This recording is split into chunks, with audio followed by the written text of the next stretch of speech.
함께 말씀 보겠습니다. 사도행전 9장 1절로 9절의 말씀입니다. 사도행전 9장 1절부터 9절까지 우리 큰 목소리로 함께 읽겠습니다. 시작. 사울이 주의 제자들에 대하여 여전히 위협과 살기가 등등하여 대제사장에게 가서 다메섹 여러 회당에 가져갈 공문을 청하니, 이는 만일 그 도를 따르는 사람을 만나면 남녀를 막론하고 결박하여 예루살렘으로 잡아오려 함이라. 사울이 길을 가다가 다메섹에 가까이 이르더니 호련히 하늘로부터 빛이 그를 둘러 비치느니라. 땅에 엎드러져 들음에 소리가 있어 이르시되, 사울아 사울아 내가 어찌하여 나를 박해하느냐 하시거늘, 대답하되 주여 누구시니까? 이르시되 나는 내가 박해하는 예수라.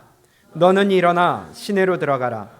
내가 행할 것을 내게 이를 자가 있느니라 하시니, 같이 가던 사람들은 소리만 듣고 아무도 보지 못하여 말을 못하고 서 있더라. 사울이 땅에서 일어나 눈은 떴으나 아무것도 보지 못하고 사람의 손에 끌려 다메섹으로 들어가서 사흘 동안 보지 못하고 먹지도 마시지도 아니하니라. 아멘. 아멘. 오늘 드디어 이 사울의 모습이 전면에 등장하게 됩니다. 우리가 사울이 어디에 등장을 했었냐면, 처음 등장했을 때가 스데반의 죽음에 등장을 했습니다. 사도행전 7장에 스데반이 돌에 맞기 전에 그의 옷을 누구 앞에 놔뒀다고 그랬어요? 사울 앞에 놔뒀다고 그랬습니다. 그때 잠시 등장했던 인물이 이제 오늘부터 본격적으로 사도행전 역사 가운데 등장하기 시작을 합니다. 오늘 내용의 주된 내용은 사울이 어디를 가요? 다메섹으로 갑니다. 사울이 다메섹으로 출장을 가는 길이에요. 출장의 목적이 뭐예요? 예수 믿는 사람을 잡아오기 위함이에요. 체포하기 위해 갑니다. 체포영장 발부받아서 이제 체포하러 갑니다. 그런데 얼마나 이 예수 믿는 사람들을 미워했는지, 가서 공문을 받아오는데 누가 시킨 것도 아니에요. 자기가 스스로 가서 공문을 받아오고 그 먼 길을 간다고 합니다. 예수 믿는 사람에 대한 증오가 얼마나 컸는지요. 사실은 하나님을 믿는다는 그 마음, 유대교의 사람으로서 하나님 외에 다른 신이 없다고 그랬는데 예수가 하나님이라고 하니까 미치고 팔짝 뛸 노릇인 거예요. 저 완전히 이단들인 거예요. 그러니 이 의분이 일어나고, 감히 하나님을 향하여서 다른 신이 있어? 그러면서 그 신성모독이라 하며 잡으러 가는 것이 바울의 모습입니다. 그런데요, 바울이 이 출장 가는 모습을 보세요. 잡으러 가는 모습을 보세요. 그 자세가 어떤지 보세요. 1절과 2절을 한번 보십니다. 시작. 사울이 주의 제자들에 대하여 여전히 위협과 살기가 등등하여 대제사장에게 가서 다메섹 여러 회당에 가져갈 공문을 청하니, 이는 만일 그 도를 따르는 사람을 만나면 남녀를 막론하고 결박하여 예루살렘으로 잡아오려 함이라. 아멘. 지금 자세가 어때요? 아주 살기가 등등해야 돼요. 위협과 살기가 등등하고요, 자신감이 넘치고요, 아주 그냥 기쁨으로, 감사함으로, 자원하는 마음으로 피곤치도 곤비치도 아니하고요, 넘어지지도 않고요, 가서 잡아올 기쁜 마음으로 아주 그냥 달려가는 그 사기가 충천합니다. 느껴지세요? 사울이 지금 그러고 갑니다. 그런데 1절에 사울이 주의 제자들에 대하여 어떻게 해요? 여전히 위협과 살기가 등등하대요. 왜 여전이라고 그랬을까요? 예, 전부터 쭉 그 마음이 있었는데 아직도 그 마음이 있었다는 거예요. 가장 잘 표현한 말씀이 사도행전 8장 1절에서 스데반이 죽었을 때에 뭐라고 했어요? 그의 죽음이 마땅하다 여겼대요. 죽는 게 마땅하대요. 그러니 잡으러 가는 것도 마땅한 거예요. 잡아오는 것도 마땅한 거예요. 가둬두는 것도 마땅한 거예요. 그렇기 때문에 여전히 그 위협과 살기가 등등했다고 기록하고 있습니다. 예루살렘에서 다메섹까지 갑니다. 그 여정을 떠나갑니다. 그 다메섹이 예루살렘에서 옆 동네 같아요? 저 옆에 좀 떨어진 지방 도시 같아요? 타국입니다. 예루살렘은 유대예요. 그리고 다메섹은 시리아예요. 지금의 시리아의 수도 거기가 다마스커스거든요. 지금. 근데 거기가 바로 다메섹입니다. 약 136km 정도 떨어져 있습니다. 그 길을 가는 거예요. 이 국경을 넘어서 타국에 가서 잡아오는 겁니다. 지금 만약에 바로 옆 나라 일본에 우리나라 범죄자가 도망가서 거기에서 경찰이 가서 잡아와요. 그럼 무조건 가서 잡아오면 되죠? 안 됩니다. 범죄인 인도조약이 맺어져야지 데려올 수 있고 협조가 되는 거예요. 그러면 이 당시에도 마찬가지입니다. 감히 남의 나라 가서 잡아오면 안 돼요. 그런데 이미 그때는 로마의 통치권 안에 있었어요. 로마가 유대인들에 대해서는 사내들인 공회의 모든 정권을 넘겨줬어요. 그렇기 때문에 오늘 뭐라고 기록되어 있습니까? 2절에 다메섹 여러 회당에 가져갈 무엇을요? 공문을 청하니, 로마의 정부에 청한 게 아니라 사내들인 공회에 청해서 간 거예요. 그 장로들에게 받아서 간 겁니다. 그 제사장들에게 받아서 간 겁니다. 그래서 거기에 있는 유대인 공동체들에게 가서 그 예수 믿는 사람들을 잡아오는 거예요. 이해가 되세요? 그래서 그 공문을 손에 쥐고 이제 떠나기 시작합니다. 그렇게 예수님을 믿는 자들을 잡으러 다메섹으로 가는 길 가운데 다메섹 가까이 갔을 때에 무슨 일이 일어나요? 뭔가 일이 일어나죠. 무슨 일이 일어났어요? 예수님을 만났어요. 사울이 예수님을 만나는 일이 일어납니다. 변화되는 일이 일어납니다. 완전히 새 사람으로 바뀌는 일이 일어났습니다. 사울이 바울이 돼요. 사울은 큰 자예요. 바울은 작은 자라는 의미예요. 그리하여 큰 자, 스스로 높이고 스스로 큰 자라고 여겼던 자가 예수님을 믿고 스스로 이제 작은 자라고 바뀌는 이 놀라운 은혜스러운 설명이 아니라, 분명히 말씀드렸어요. 이거 잘못된 설명이라고. 그렇죠? 사울의 고향이 어디예요?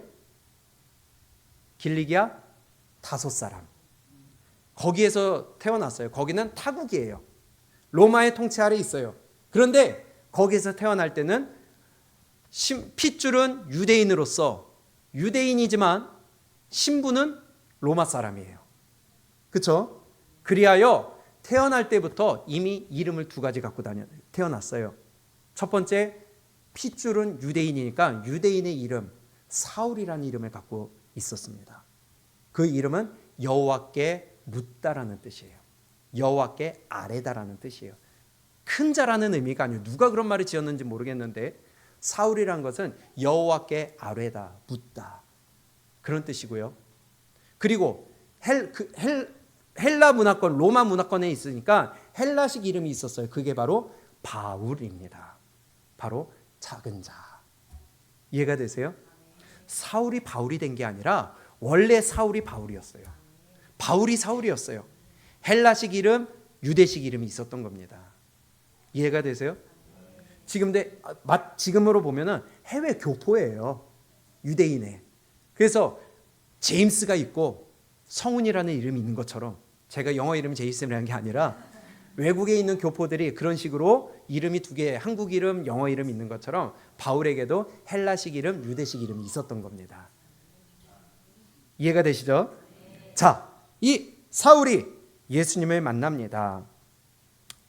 그리고 이 이름이 이제부터 사도행전 13장 이후부터 사울이 유대인의 사도가 아닌 이방인의 사도로서 나아가게 되잖아요.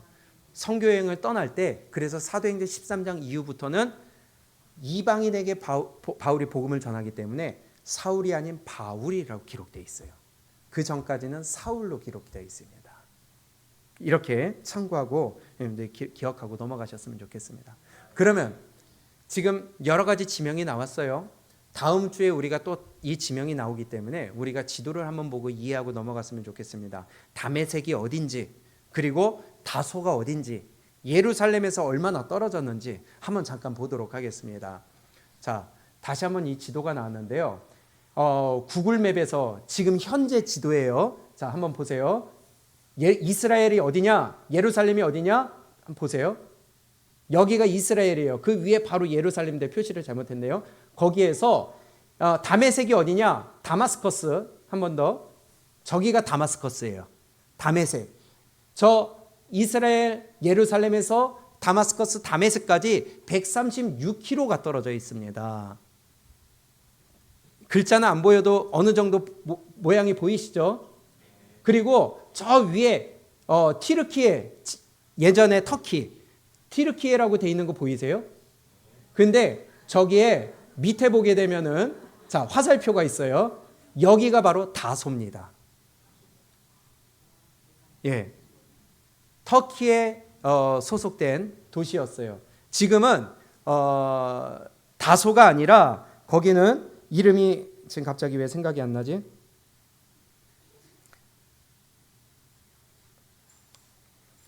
갑자기 이름이 생각이 안 나요. 지금 어쨌든 저렇게 저기가 다소예요. 자, 그 다음 화면을 보세요. 이것도 잘 안 보이시겠지만은 제가 설명드릴게요. 지금 색깔로 경로가 표시되어 있죠. 이 지도에 의미하는 것이 뭐냐면은 바울이 다메섹 가는 길 가운데 예수님을 만나고 움직였던 경로를 표시한 거예요. 자, 밑에 예루살렘이 있고요. 화면 보여주세요. 아니, 뒤로. 자, 밑에 다시 이 화면. 이 예루살렘에서 다메섹까지 갑니다. 다메섹에서 광야로 갔다가 다시 다메섹에서 예루살렘으로 와요. 예루살렘에서 옆에 가이사랴로 빠져서 갔다가 거기서 이제 다시 다소로 갑니다. 이것이 다음 주에 나올 거예요. 이 그림을 머리에 잠깐 넣어 두시고 다음 주에 우리가 다시 안 보여드려도 이 그림이 여러분 머리 가운데 익혀졌으면 좋겠어요. 자, 다음 화면 보세요. 다시 구글맵으로 왔어요. 저 밑에 이스라엘이 있습니다. 예루살렘. 자, 표시해 보세요. 여기가 이스라엘이에요. 거기서부터 다마스커스까지. 여기가 다마스커스인데 이 거리가 136km예요. 근데 이게 지금 거리거든요. 그런데 파란색 이 표시가 지금 현재 2023년 제가 어제 한 거예요. 도보로 갔을 때에 나오는 시간이 98시간으로 나와요. 그리고 저 왼쪽 위에 동그라미 친 데 보니까 걸어서 4일이라고 나옵니다. 그러면은 이것이 지금은 길이 닦여져 있으니까 4일 걸어서 가는데 그 당시에는 더 걸렸겠죠. 제대로 된 도로가 아니었겠죠. 자, 이건 구글맵에서 지금 나온 거예요. 자, 그러면 다시 이제 화면을 바꿔주세요. 예루살렘에서 다메섹까지 지금처럼 잘 닦여진 도로로 걸어서 4일이면은 그 당시에는 더 멀었겠죠. 그래도 일주일 내지 그 정도 이상 걸리지 않았겠어요? 그 길을 예수 믿는 자를 잡아오기 위해 자청하여 기쁨으로 피곤치도 곤비치도 아니한 마음으로 간 사람이 누구예요? 사울입니다. 그 길을 가는 가운데 사단이 이뤄졌어요. 어떤 사단이 벌어졌느냐? 예수님을 만나게 됐다는 것입니다. 오늘 이 자리가 아직도 예수님을 만나지 못한 분이 있다면 예수님을 만나는 다메섹 도상이 됐으면 좋겠어요. 여러분들의 인생 가운데 주님을 올바로 믿고 깨닫고 주님 앞에 엎드리는 바울과 같은 시간이 오늘 됐으면 좋겠습니다. 다메섹 가까이 갔을 때에 이런 일이 일어납니다. 9장 3절부터 5절입니다. 시작. 사울이 길을 가다가 다메섹에 가까이 이르더니 호련히 하늘로부터 빛이 그를 둘러 비추는지라. 땅에 엎드러져 들음에 소리가 있어 이르시되 사울아 사울아 내가 어찌하여 나를 박해하느냐 하시거늘 대답하되 주여 누구시니까 이르시되 나는 내가 박해하는 예수라. 아멘. 지금 사울은 예수님을 믿는 자들을 잡으러 가는 가운데 다메섹 거의 목적지 가까이 왔는데 갑자기 하늘에서 빛이 비추면서 눈이 멀게 되고 음성이 들리기 시작합니다. 그러면서 사울에게 하시는 말씀이 사울아 사울아 어찌하여 네가 나를 박해하느냐. 주여 누구십니까? 여기서 주여 누구십니까 할 때 예수님을 얘기하는 게 아니라 하나님을 얘기하는 게 아니라 누군지는 모르나 전능자에게 부르는 호칭이 주여라고 하는 거예요. 주여 누구십니까? 나에게 얘기하는 당신이 누구십니까? 했더니 뭐라고 그러세요? 나는 네가 박해하는 예수니라. 이때 사울의 어떤 마음이 들었을까요? 지금 사울이 뭐 하러 간다고요? 예수님을 믿는 사람을 잡으러 가는 거예요. 사울은 예수님을 만난 일이 있어요, 없어요? 예수님과 얘기한 적이 있어요, 없어요? 교제한 적이 있어요, 없어요? 없어요. 단지 그는 예수님 믿는 사람을 잡으러 가는 거예요. 그런데 지금 예수님이 사울에게 하신 말씀은 어찌하여 네가 나를 박해하느냐. 이상하지 않으세요? 사울은 예수님 만난 일이 없어요. 예수님 믿는 사람을 잡으러 가는 거예요. 그런데 예수님이 사울에게 하신 말씀은 어찌하여 네가 나를 박해하느냐. 무슨 말입니까? 사울이 예수님 믿는 사람들을 박해하고 괴롭히고 잡고 죽이며 핍박하는 것은 바로 그 사람을 핍박하는 게 아니라 예수님을 핍박하는 거라는 거예요. 예수님을 박해하는 일이라는 거예요. 예수님의 일을 회방하는 일이라는 거예요. 예수님이 보실 때는 예수 믿는 자를 박해하는 것이 예수님을 박해하는 것과 동일하게 보신다는 것입니다. 이게 얼마나 두려운 일입니까? 사울이 이 말에 고꾸라진 거예요. 이 말에 깨닫게 된 거예요.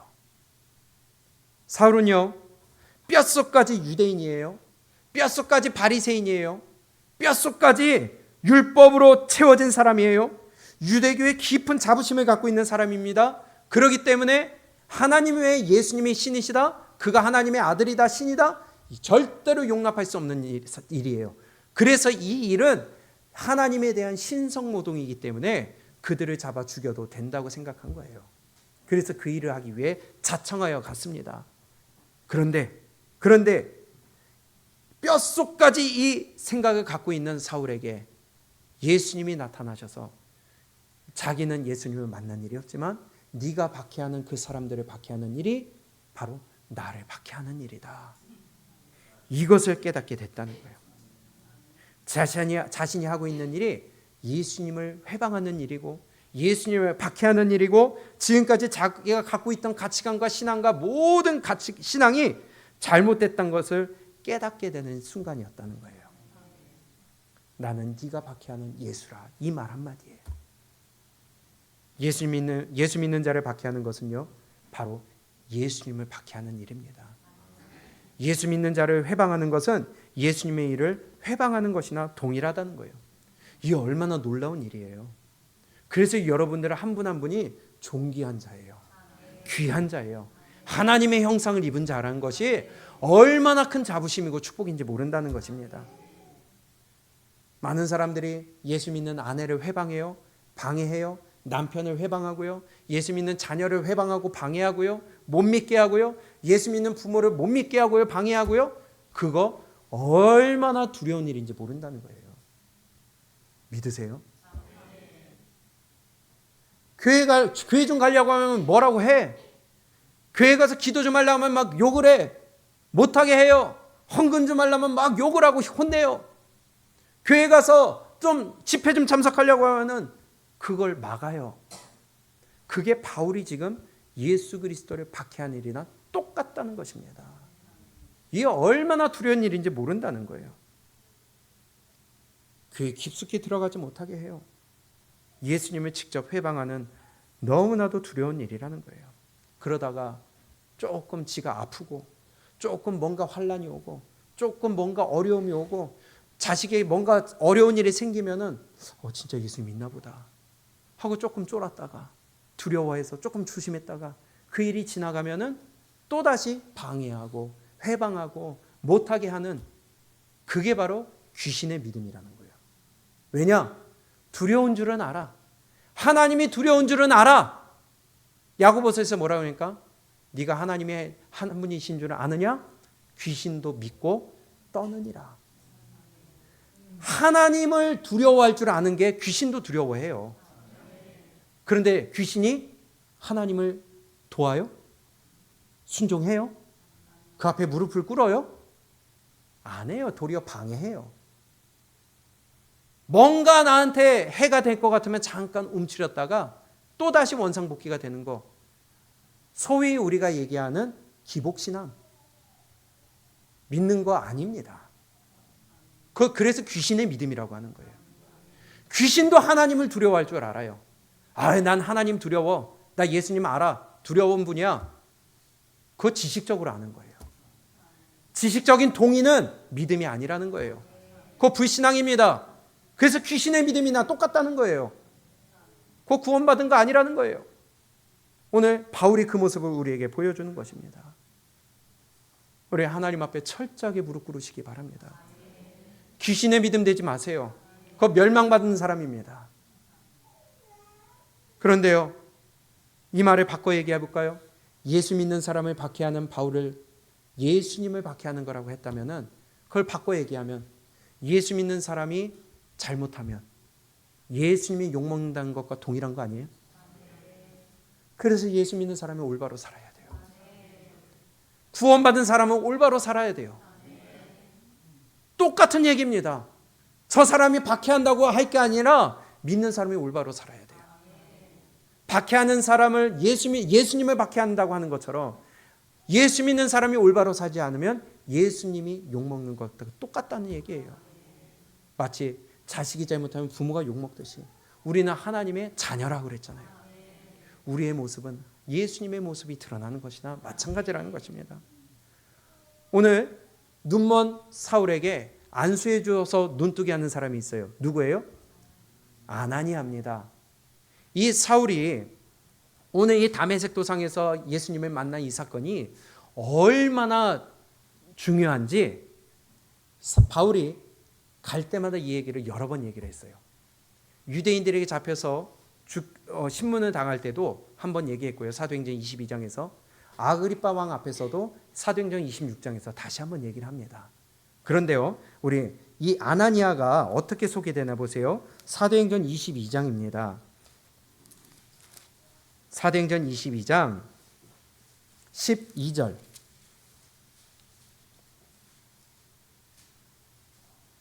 우리 함께 읽어봅니다.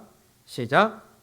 율법에 따라 경건한 사람으로 거기 사는 모든 유대인들에게 아나니아가 어떤 사람이래요? 누구에게요? 어떤 유대인들? 모든 유대인들에게 칭찬받는 사람이었어요. 아나니아가. 유대인들은 지금 예수 믿는 사람들을 미워해요? 싫어해요? 박해해요? 그런데 예수 믿는 아나니아를 모든 유대인들이 어떻게 했다고요? 칭찬하는 사람이었어요. 인정받는 사람이었어요. 예수 믿는 사람은 올바로 살아야 됩니다. 칭찬받는 사람이 되어야 돼요. 아나니아가 되시기를 축복합니다. 가정에서도 직장에서도 만나는 사람들에게 예수 믿기 때문에 구원받은 사람은 다르구나 라는 칭찬이 우리에게 있어야 될 줄로 믿습니다.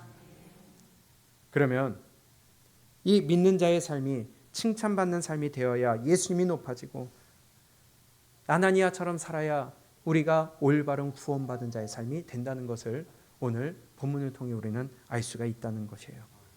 그럼 다시 사도행전 9장으로 넘어와서 우리 한번 더 진행해 보겠습니다.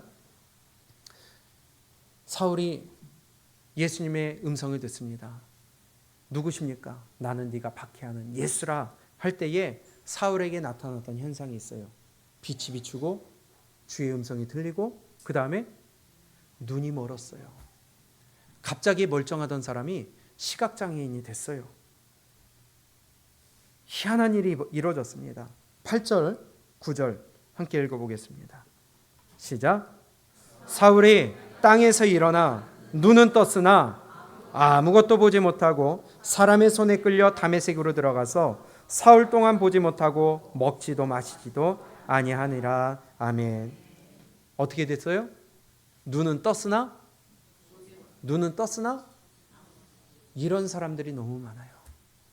육신의 눈은 떴어도 하나님의 말씀을 보지 못하는 사람이 너무 많아요. 육신의 눈은 떴으나 영의 눈은 가려져 소경이 된 사람이 너무나도 많아요.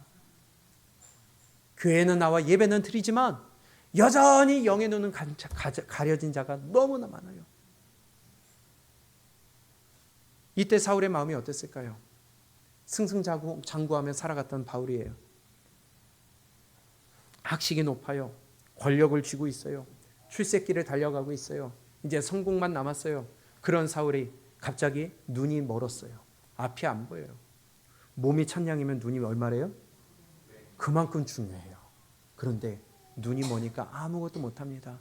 거기에 뭐라고 기록합니까? 사람 손에 끌려 다메섹으로 들어가서 자기 손으로 할 수 있는 게 없어요. 자기 힘으로 할 수 있는 게 없어요. 자기 의지대로 할 수 있는 게 없어요. 사람 손에 끌려다녀야 돼요. 얼마나 절망스러울까요? 어둠 가운데 아무것도 보이지 않는 이 삶에 맞이했을 때에 갑자기 시각장애인이 된다면 어떤 마음이 있을까요? 참 견디기 어려웠을 것 같습니다. 절망, 두려움이 대변할 수 있는 단어가 될 수 있을 것 같아요. 사람마다 다를 수 있겠지만은요, 적지 않은 사람들이, 많은 사람들이 고난 가운데 예수님을 만나게 되더라는 것입니다.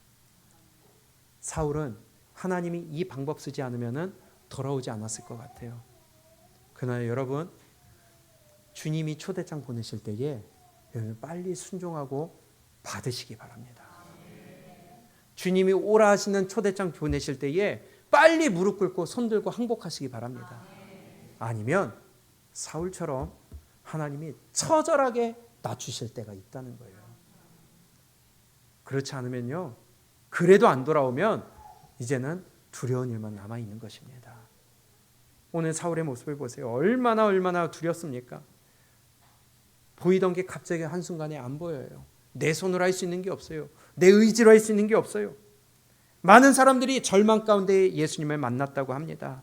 내 힘으로 아무것도 할 수 없을 때, 인생의 깊은 바닥으로 곤두박질 때, 사방이 막혀서 도저히 방향이 빛이 보이지 않을 때, 때로는 건강으로, 때로는 사업으로, 때로는 어떠한 어려움으로, 가족의 건강, 또 자신의 건강, 이러한 것으로 우리를 부르시는 초대장을 보내신다는 것입니다.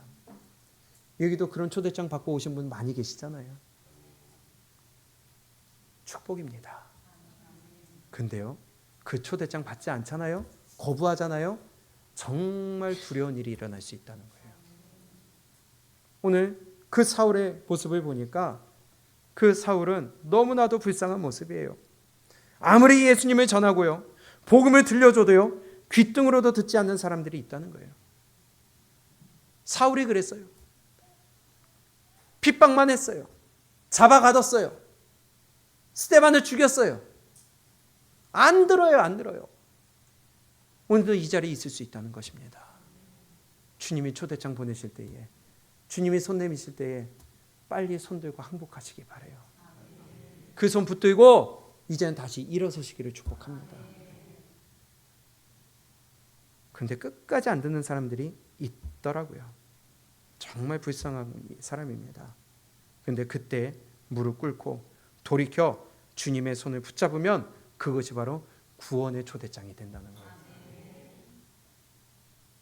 사울은요, 이 초대장에 응했어요. 그리고 철저하게 낮아져서 무릎 꿇었어요. 항복했어요. 나는 네가 박해하는 예수라, 이 말이 들렸을 때에 지금 내가 그 예수 믿는 사람을, 이단이라고 하는 자들을 잡으러 가는데 네가 박해하는 예수라 하는 그 말씀이 들렸을 때, 음성이 들렸을 때에 무시할 수 있지 않았을까요? 내가 잘못 들었겠지, 이거 무슨 헛소리인가, 그리고 무시할 수도 있었을 텐데 그 자리에서 사울은 깨졌다는 겁니다. 이게 축복이에요. 바로 낮췄어요. 그 귀에 음성의 귀를 기울였어요. 그 다음에 사울이 어떤 자세를 취하는가 보세요. 지금 보지 못해요, 먹지 못해요. 그런 자에게 아나니아를 보내십니다. 그리고 아나니아를 통하여서 하나님의 말씀을 전해주시는데, 자, 이렇게 말씀해요. 아나니아에게. 사도행전 9장 10절부터 11절입니다. 시작. 그때에 다메섹에 아나니아라 하는 제자가 있더니 주께서 환상 중에 불러 이르시되 아나니아야 하시거늘 대답하되 주여 내가 여기 있나이다 하니 주께서 이르시되 일어나 직가라 하는 거리로 가서 유다의 집에서 다소 사람 사울이라 하는 사람을 찾으라. 그가 기도하는 중이니라. 아멘. 이 말씀을 보니까 주의 음성을 들었을 때에, 예수님의 초대장을 받았을 때에 바울의 자세가 어땠어요? 낮아졌어요. 그 음성에 항복했어요. 그리고 뭐 했어요? 따지고 원망하고 있는 게 아니라 기도했다는 것입니다. 우리의 믿음이 이렇게 되기를 원합니다. 주님이 초대장 보내시면 빨리 내가 무릎 꿇고 낮아져서 기도의 자리로 들어가야 돼요. 그건 기도했다는 것은 나 고쳐주세요 했을까요? 아니면 나는 네가 박해하는 예수라는 음성에 자기의 죄를 회개하는 기도를 했을까요? 당연한 거 아니겠어요? 그러니 아나니아를 보내지 않았겠어요? 회개 자리로 들어가야 돼요. 주의 초대장을 보내실 때에 회개해야 돼요. 자기의 과거를 생각했을 것입니다. 죽였던 스데반의 얼굴이 기억났을 것입니다. 스데반의 옷이 자기의 발 앞에 놓였던 것을 기억했을 거예요. 잡아가던 기독교인들을 생각했을 거예요. 그러며 자기가 회개하며 기도하는 그 시간을 3일 동안 금식하며 가졌다는 것입니다. 마음이 철저하게 낮아졌다는 의미예요. 여러분, 주님의 음성 들을 때에 마음을 낮추시기를 축복합니다. 무릎 꿇고 회개하시기를 축복합니다.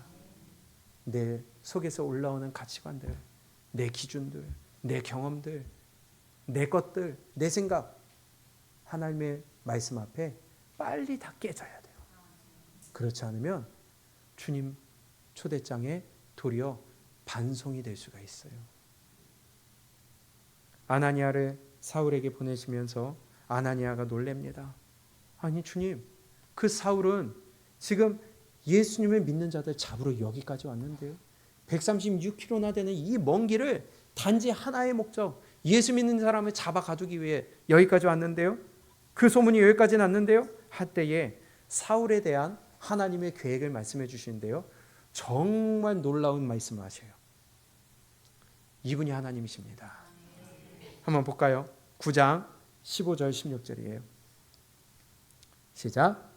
주께서 이르시되 가라, 이 사람은 내 이름을 이방인과 임금들과 이스라엘 자손들에게 전하기 위하여 택한 나의 그릇이라. 그가 내 이름을 위하여 얼마나 고난을 받아야 할 것을 내가 그에게 보이리라 하시니. 아멘.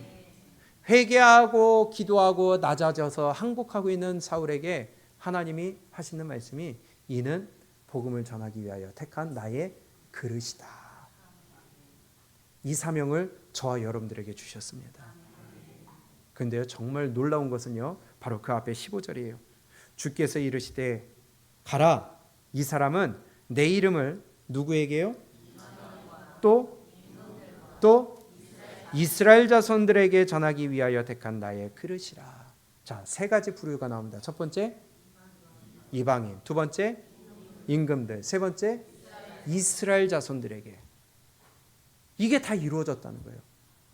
지금 사도행전 9장 이후로부터 사울이 하는 일을 보게 된 13장 선교여행을 떠나기 전까지 그는 유대인들에게 가서 복음을 전했어요. 이스라엘 백성들에게 전했어요. 이해가 되세요? 그리고 13장부터 21장까지 3차 전도여행을 다니면서 누구에게 전해요? 이방인들에게 전해요. 그리고 21장부터 마지막 장까지 바울이 재판을 받아요. 재판을 받으면서 누구에게 복음을 전해요? 왕들에게 복음을 전해요. 기억하세요? 베스도를 만납니다. 아그리빠 왕 앞에 전합니다. 그렇죠? 놀라운 일이 벌어지는 거예요.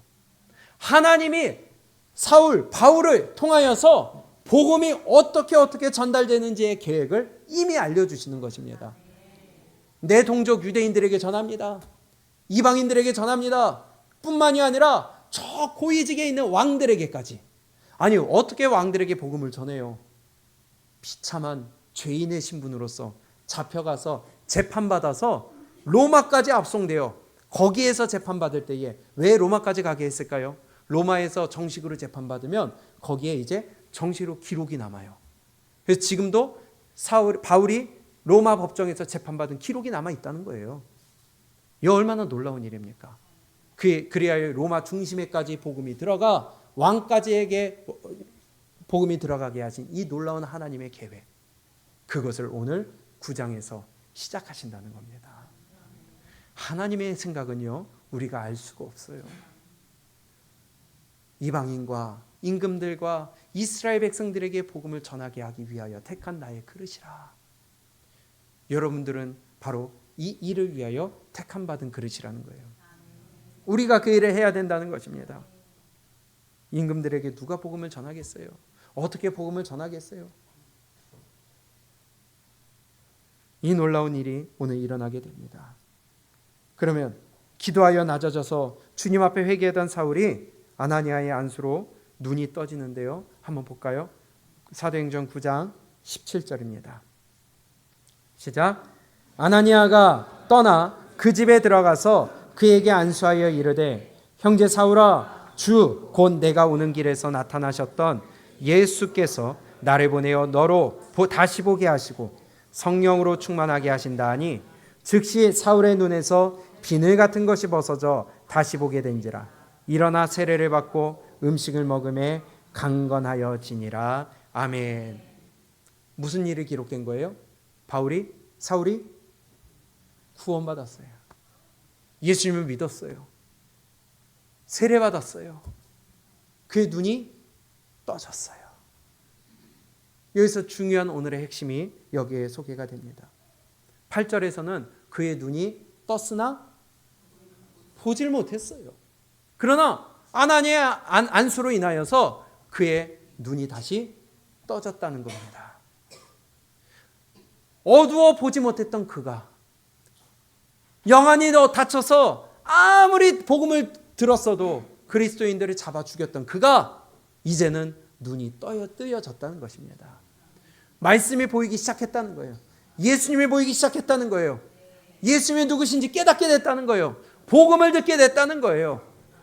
우리의 영안이 열리기를 바랍니다. 바울의 눈이 뜨여졌듯이 여러분들의 눈에서 비늘이 떨어지기를 바랍니다. 그래야 철저하게 그분 앞에 무릎 꿇는 바울의 모습이 우리의 모습이 되기를 원합니다.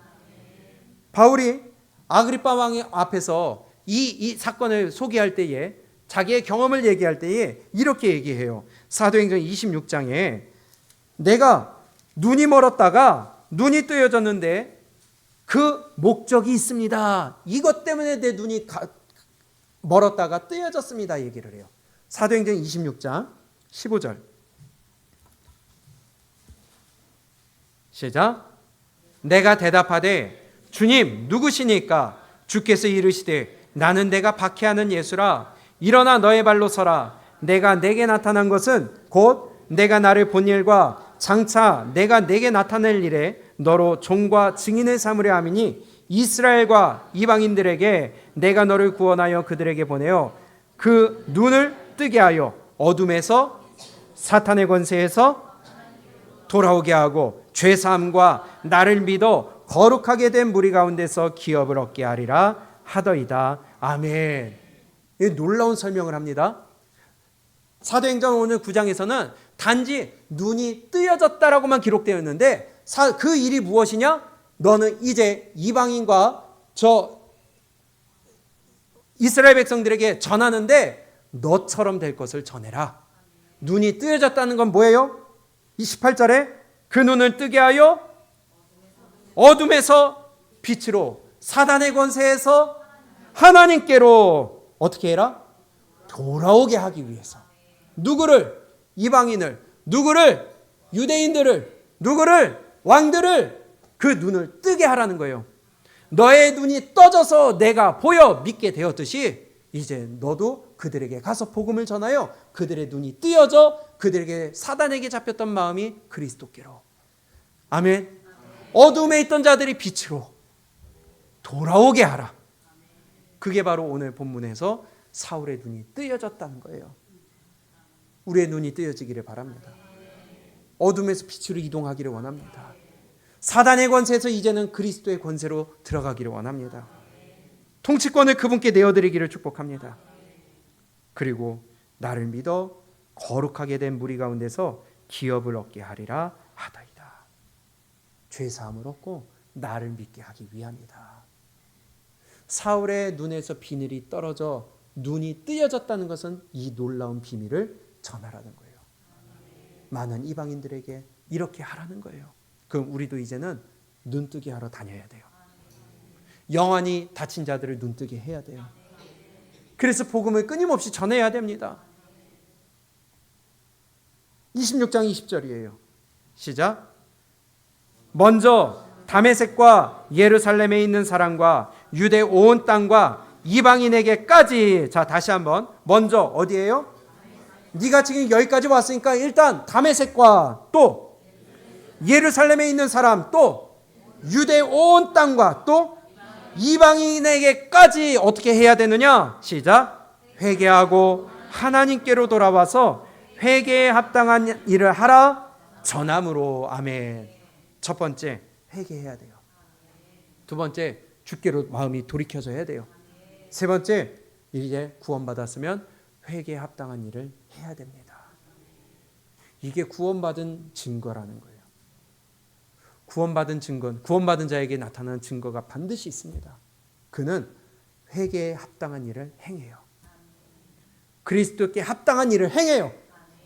아, 난 구원받았다. 그거 하나로 끝나는 거 아닙니다. 반드시 삶의 변화가 수반된다는 거예요. 나 구원받았는데 하며 교회만 출석하고 있어요? 그거 성도 아닙니다. 그래서 제가 뭐라고 그럽니까? 교인 되지 마세요. 성도가 되세요. 거룩한 자가 되세요. 반드시 구원받은 자는 구원받은 자의 삶이 나타난다는 거예요. 회개에 합당한 일을 하라 전하라고 그랬다는 거예요. 우리가 이 일이 우리에게 있기를 원합니다. 집에서 어떠한 믿음의 모습을 나타냅니까? 남편에게 어떠한 믿음의 모습이 나타납니까? 아내에게 어떠한 믿음의 모습이 나타납니까? 가족 사이에 어떠한 믿음의 모습이 나타납니까? 내 욕심이 나타나지 않아요? 내 중심대로 살아가지 않아요? 내 욕심대로 살아가지는 않습니까? 부부 사이에 희생이 있어야 되는데, 섬김이 있어야 되는데, 여러분, 구원받은 자는 구원받은 자의 삶이 나타난다는 거예요. 우리가 다음 주에 보겠지만 바울이 잡으러 갔잖아요. 사람들을 만나려고 하는데 두려워서 다 도망가잖아요. 그건 바울이 변화됐다는 걸 사람들이 알았을까요? 몰랐을까요? 다시, 바울이 지금 구원받았어요. 그럼 구원받은 것을 사람들이 알았을까요? 몰랐을까요? 알죠. 구원받은 사람 변화된 게 나타나니까. 그래서 바울이 인정받잖아요. 이해가 되세요?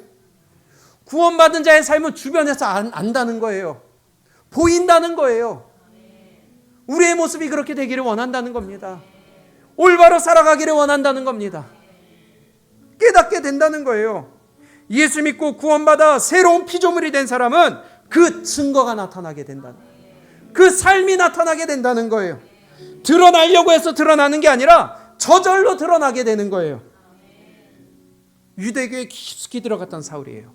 바리새인 중에 바리새인이에요. 율법에 엄한 교훈을 받았다고 그랬어요. 그리하여 예수 믿는 자를 잡아 죽였고, 예수를 이단이라고 했던 그 사람이 이제는 예수님을 만나고 변화되어 구원받은 자가 되니까 예수님에 대한 시각이 달라져요. 예수님에 대한 자세가 달라져요. 읽어만 드릴게요. 골로새서 1장 15절에 그가 이렇게 얘기합니다. 그는 보이지 아니하는 하나님의 형상이요 모든 피조물보다 먼저 나신 자이시니. 그는 하나님의 형상이래요. 하나님에 대한 시각이 달라졌어요. 자세가 달라졌어요. 또 고린도후서 4장 4절 그 중에 이 세상의 신이 믿지 아니한 자들의 마음을 혼미하게 하여 그리스도의 영광의 복음의 광채가 비치지 못하게 함이니 그리스도는 하나님의 형상이니라. 자세가 달라졌어요. 전에는 예수를 믿는 자를 잡아가뒀지만 이제는 예수는, 그리스도는 하나님의 형상이다. 보는 시각이 달라졌습니다. 그냥 단순히 인정하고 지식적인 동의가 아니라 그는 하나님을 바라보는 시각이 달라졌고요. 가치관이 달라졌고요. 삶이 달라졌어요. 그 모습이 다음 주에 이어지게 될 것입니다. 구원받은 자는요, 증거가 삶 속에 나타나요. 변화된 게 나타나요. 나 가짜 아닌 게 나 가짜 아니야 해서 가짜가 아닌 게 아니라 삶이 드러나기 때문에 진짜가 드러난다는 겁니다. 바울은 오늘 구원받았습니다. 그의 삶 가운데 중심에 그리스도가 차지하셨습니다. 주인이 바뀌었습니다. 새로운 피조물이 되었습니다. 그의 모든 삶의 방향이 바뀌었습니다. 그러나 그의 삶은 처절하게 짝이 없었어요. 그럼에도 그는 끝까지 그 길을 위하여 달려갔습니다. 이것이 구원받은 자의 삶이라는 거예요. 여러분들의 구원은 진짜입니까? 여러분들의 믿음은 진짜예요? 주변에서 인정받으십니까? 우리가 이러한 믿음으로 가기를 원합니다. 하나님 앞에서 하나님, 나 이제 주님만 바라보기를 원합니다. 하나님, 나 바울이 오늘 만나주신 것처럼 나를 만나주시옵소서. 바울을 변화시키신 것처럼 오늘 나를 변화시켜 주시옵소서. 오늘 이 자리가 다메섹 도상이 되게 하여 주시옵소서. 그리하여 내가 주변에 그리스도를 만난 자로서, 구원받은 자로서 인정받고 이제는 그 복음 전하는 입술이 되게 해달라고 오늘 우리가 함께 간구하는 시간이 될 수 있기를 원합니다. 그래서 모든 것이 바뀌었기 때문에 가치관이 바뀌었고요, 삶의 방향이 바뀌었고요, 내 자신이 죽었고요, 옛사람은 죽었고 이제 새롭게 되었기 때문에 새로운 피조물이라고 하는 것이에요. 그래서 고린도후서 5장 15절에 새로운 피조물이라고 하신 것이에요. 17장에서 새로운 피조물이라고 하셨어요. 우리가 구원받은 자로서 살아가기를 원합니다. 이번 한 주간 동안 우리가 바울의 모습이 되기를 원하며 하나님, 내가 이제 변화되기를 원합니다. 주님, 나 만나 주시옵소서. 간구하고 주님 앞에 두 손 들고 항복하여 회개하고 기도하였던 바울의 모습이 우리의 모습 가운데 나타나기를 원합니다. 오늘 함께 가사를 생각하면서 찬양했으면 좋겠습니다. 주님을 만나면 구원받습니다. 우리의 몸이 치료받습니다. 우리의 영혼이 치료받습니다. 우리의 삶이 변화됩니다. 우리의 마음이 위로받습니다. 그리하여 새로운 삶이 시작이 됩니다. 왜? 구원받는, 구원을 주시는 그 예수 앞에 우리가 무릎 꿇고 나아가기를 원합니다. 단 한 가지만 외치면 돼요. 예수 그리스도, 내 구주 그리스도, 내 주인 그리스도. 이 고백이 우리의 입에서 선포되어질 수 있기를 축복합니다.